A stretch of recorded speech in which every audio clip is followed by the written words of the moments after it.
करवा चौथ की कहानी यानी इसकी व्रत कथा। करवा चौथ व्रत कथा स्थान अनुसार बदलती रहती है, तो अधिकतर स्थानों पे ये कहानी सुनी जाती है। एक साहूकार के 7 लड़के और 1 लड़की थी। सेठानी के सहित उसकी बहुओं और बेटी ने करवा चौथ का व्रत रखा था। रात्रि को साहूकार के लड़के भोजन करने लगे तो उन्हें अपनी बहन से भोजन के लिए कहा। इस पर बहन ने उत्तर दिया, भाई अभी चांद नहीं निकला है, उसके निकलने पर अर्घ्य देकर भोजन करूंगी। बहन की बात सुनकर भाइयों के दिल पर आहत पहुंची कि हमारी एकलौती बहन भूखी कैसे रह पाएगी।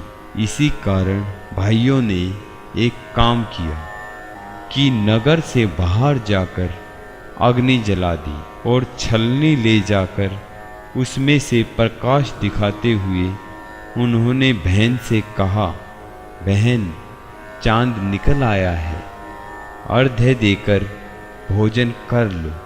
यह सुन उनकी बहन ने अपनी भाभियों से कहा, आओ तुम भी चंद्रमा को जल देकर तुरंत भोजन कर लो।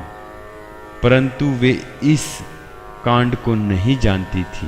उस लड़की की भाभियों ने कहा कि ननंद जी अभी चांद नहीं निकला, तेरे भाई तुझे धोखा करते हुए अग्नि का प्रकाश छलनी से दिखा रहे हैं। भाभियों की बात सुनकर भी उसने कुछ ध्यान न दिया। भाइयों द्वारा दिखाए प्रकाश को ही चंद्रमा मानकर उसे जल देकर भोजन कर लिया। इस प्रकार व्रत भंग करने से गणेश जी उस पर अप्रसन्न हो गए। इसके बाद उसका पति सख्त बीमार हो गया और जो कुछ भी उनके घर में था वो उसकी बीमारी में लग गया। जब उसे अपने किए हुए दोषों का पता लगा तो उसने पश्चाताप किया।